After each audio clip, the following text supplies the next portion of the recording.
doing fine. It's a living life. Hello, my beautiful friends, and welcome back to The Way Home. My name is Sarah. For those of you that are new to my channel, I just want to welcome you personally.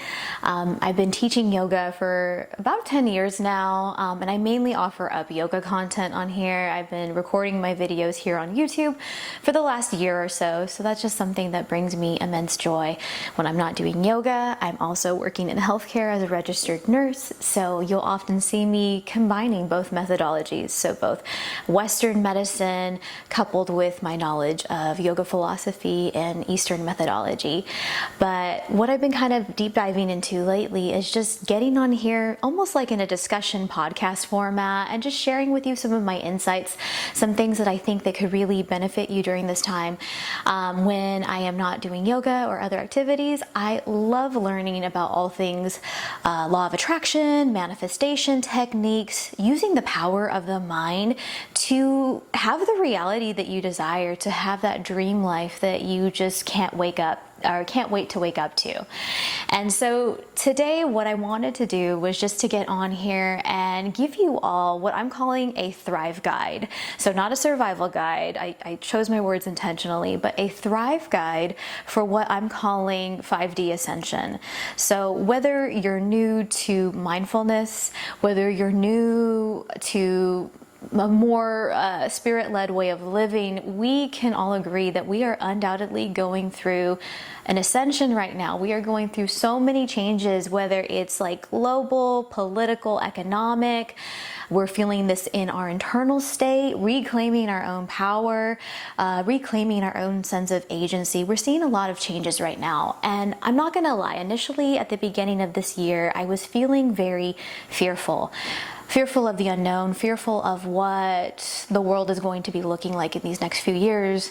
And once I adopted some of these strategies that I'm going to share with you here in just a moment, it really changed my mindset around.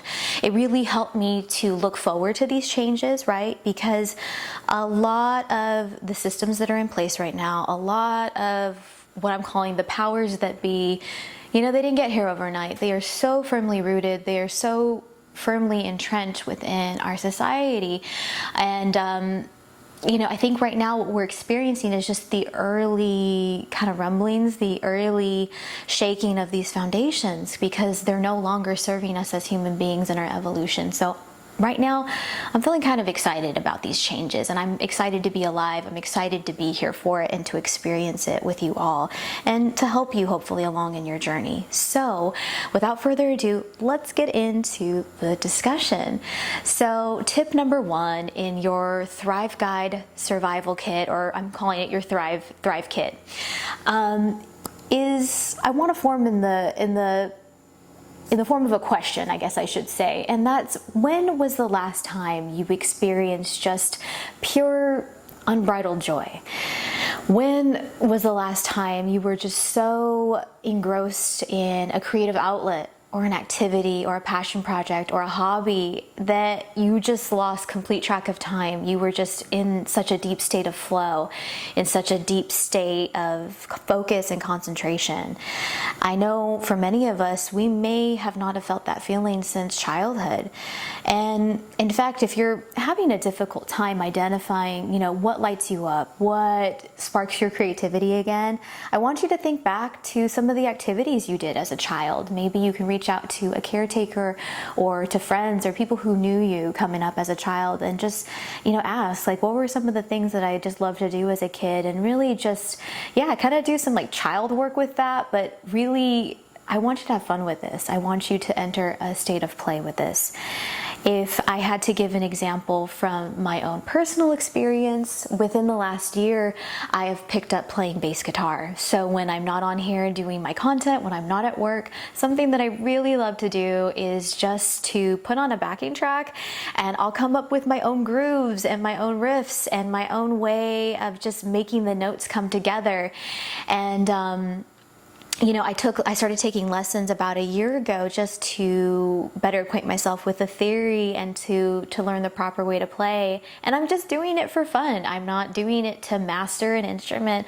I'm not doing it to join a band. Although I will say, with the amount of hobbies I have acquired over the recent years, I'm not going to say that might not be far out in the future. So maybe I'll be manifesting that soon, joining a band. But for right now, it is just something that just brings me pleasure. It brings me joy. It brings me so much satisfaction to be able to get into that flow state. Funny enough, when I tell myself, okay, like I'm going to spend 20 minutes on my bass guitar, it winds up turning into an hour. So I really love getting into that state of flow. I love using my instrument as a conduit for spirit to communicate through me and to just experience passion through me.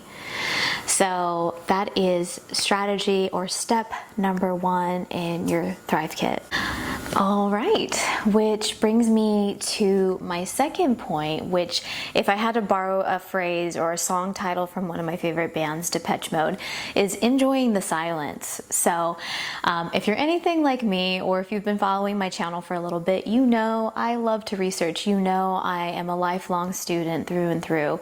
I love listening to podcasts. I love listening to things on healthcare, on yoga. I often will have music on in the background, and something I've kind of noticed over this past month of March is that I always have something on in the background. Very rarely am I ever sitting with my own thoughts in silence. And so my challenge for myself and my challenge for you, the listener, take inventory. See where, maybe you always have like some type of like racket or some type of background noise on in the background, or maybe you're like incessantly scrolling through social media, or maybe you need to set better boundaries with your news feed. I know I'm equally guilty of this. And I just think it's good just to set limits on the amount of information we're consuming, whether it's good information or bad, because I think right now it's going to be more important than ever. In order to thrive during this time, we have to have a certain level of discernment, right? A certain level of clarity. And that often comes from sitting with your thoughts, sitting in silence. Sometimes I think that, and again, from my own personal experience, that I can easily take on the opinions of others if I get too involved in what I'm reading or too emotionally driven from what I'm consuming. It kind of clouds my judgment a bit, right? And that's intentional. Like I said at the beginning of this video, is that the powers that be, the media that we're consuming, they want us to have a certain emotional response. It's intended to elicit a certain reaction from within us. And so I think it's going to be more important than ever just to take breaks, have moments where you're just engaging with whatever you're doing in complete silence. Listen to that inner voice. Find out what your opinions are again. What is your truth?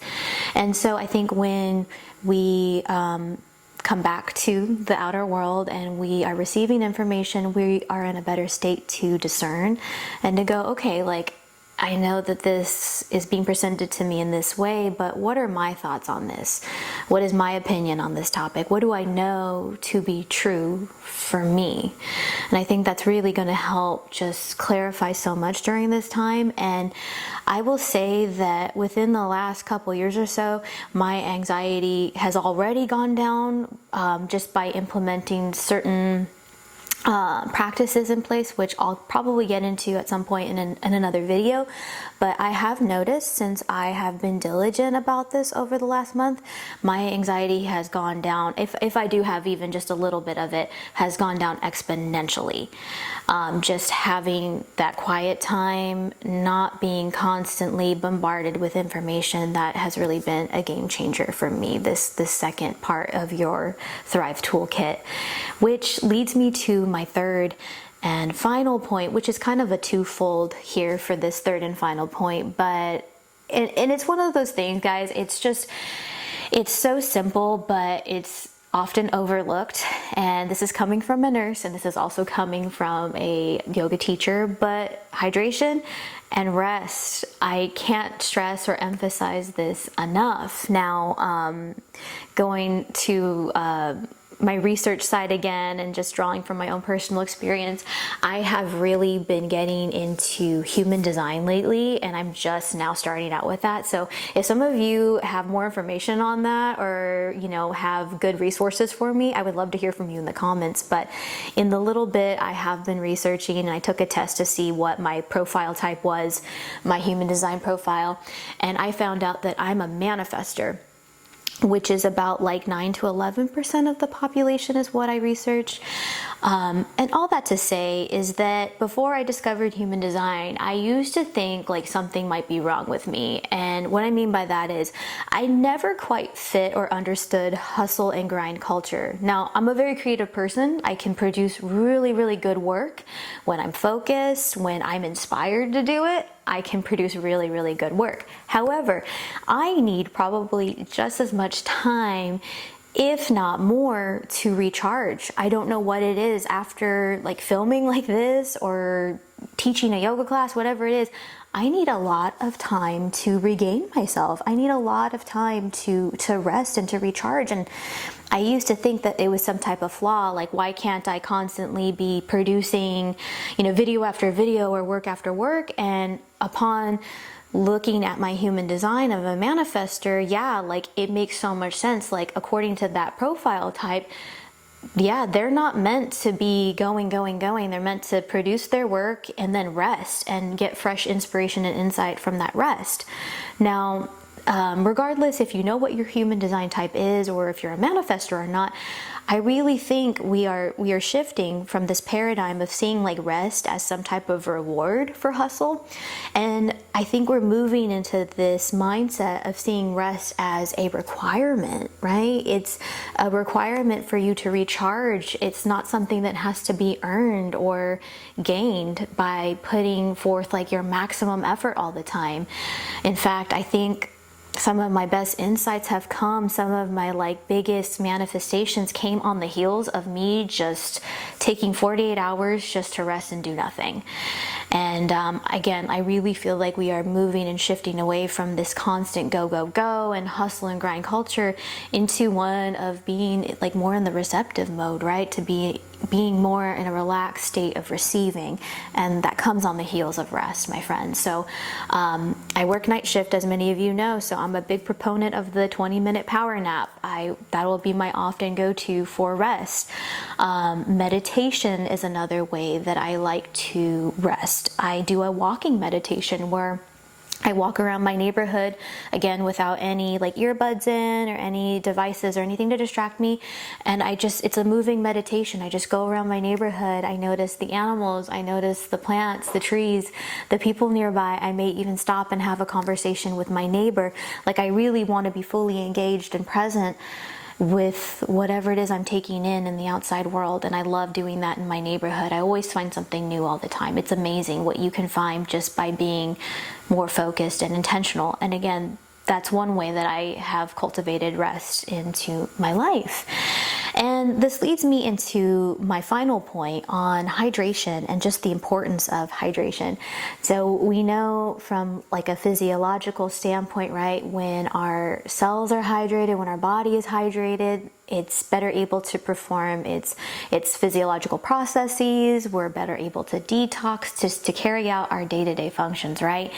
And I'm borrowing here from Esther Hicks, who channels Abraham. And if you don't know who Abraham Hicks is, just know I'm going to do some videos here on the channel later, just going more in depth into the teachings of Abraham, because the teachings of Abraham have quite literally changed my life and is the main reason I'm on this path of like learning about law of attraction and learning about manifestation.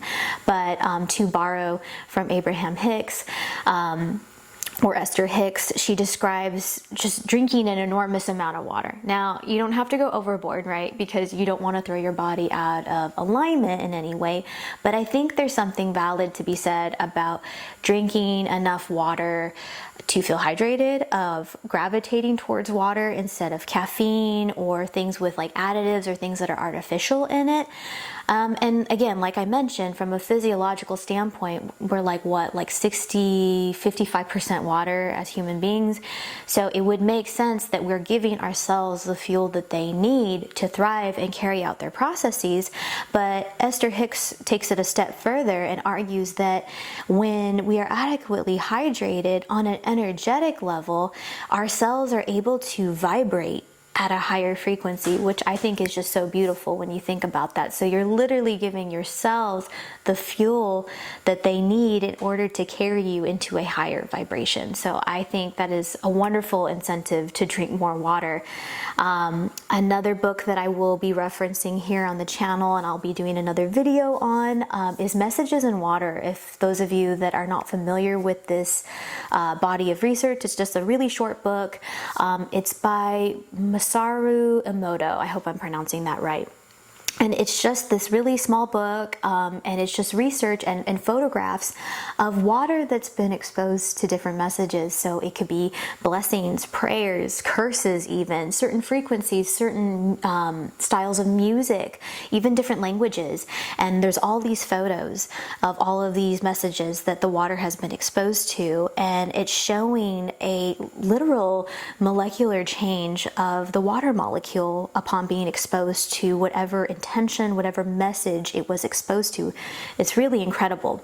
So I like to make things fun. I like to, if I'm trying to cultivate a habit like drinking more water, which is something that I still struggle with too. What I have here is like a designated water glass, right? So it's just a beautiful glass. I love to look at it. It's filled with pure filtered water. You can use like a copper cup, like whatever, make it fun. You know, it could be a chalice even if you're nerdy like me and you love like Lord of the Rings and stuff like that. Have your own designated vessel for your water to be in. And what I like to do is, let's just say I'm going to use just like a generic blessing for abundance, right? And I'm just focusing right on that intention of abundance. When I intend, I need to feel it on a visceral level. So what I mean by that is like I'm feeling it within my stomach area, like my sacral chakral area. And that energy is just emanating from within, and I'm transferring this energy into this glass, into this vessel here.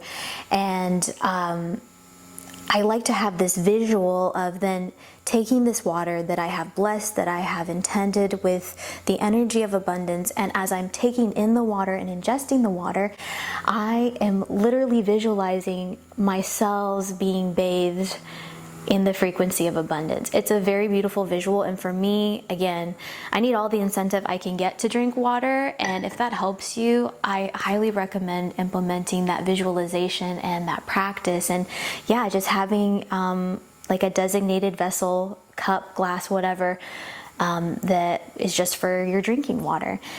Guys, I hope that this has been helpful for you. I hope you are resonating with this content, and if you are, I would love your support in the form of your likes and your subscription to the channel. I would love to also hear from you in the comments. You know, let me know what strategies that I've brought forth to you today. What ones are you looking to implement? Maybe one, maybe all three, and let me know if again, this has benefited you in any way and has helped you just to reclaim your power, right? To reclaim your joy. So again, just to recap, what we talked about was tapping into your joy, so tapping into your creative hobbies. And again, friends, this could be like 20-minute segments, maybe several times a week, right? So reconnecting to that joy, reconnecting to your creativity is going to be so important. Getting back to silence, enjoying the silence, right? Having those moments where you're distraction free. And then lastly, I can't emphasize this enough, rest and hydration is going to really help you just glow and thrive and just be in a better state of alignment and a higher frequency. And you know, if none of this resonated with you in any way and you're still here with me right now, I just want you to know that if you take away anything from this video, just know it's all going to be okay. All right, there are people, and we've seen this time and time again through history, there are people who thrive throughout history, even in times of hardship, even in times of sorrow and chaos and just a lot of worldwide confusion, there are always people who live to tell the tale. There are always people who live to teach future generations. There are always people that have managed to thrive during very, very difficult times. I just hope this encourages you in any way, and I hope that you know that we're all in this together. You're not alone, okay? So I'm here for you guys. I would love to hear from you. And again, if you're still with me at this point, thank you for your attention. In this world that is increasingly distracted, your attention means the world to me. And thank you for your intention of being here, wanting to become the best version of you. And until next time, guys, thank you so much for being here. Bye for now.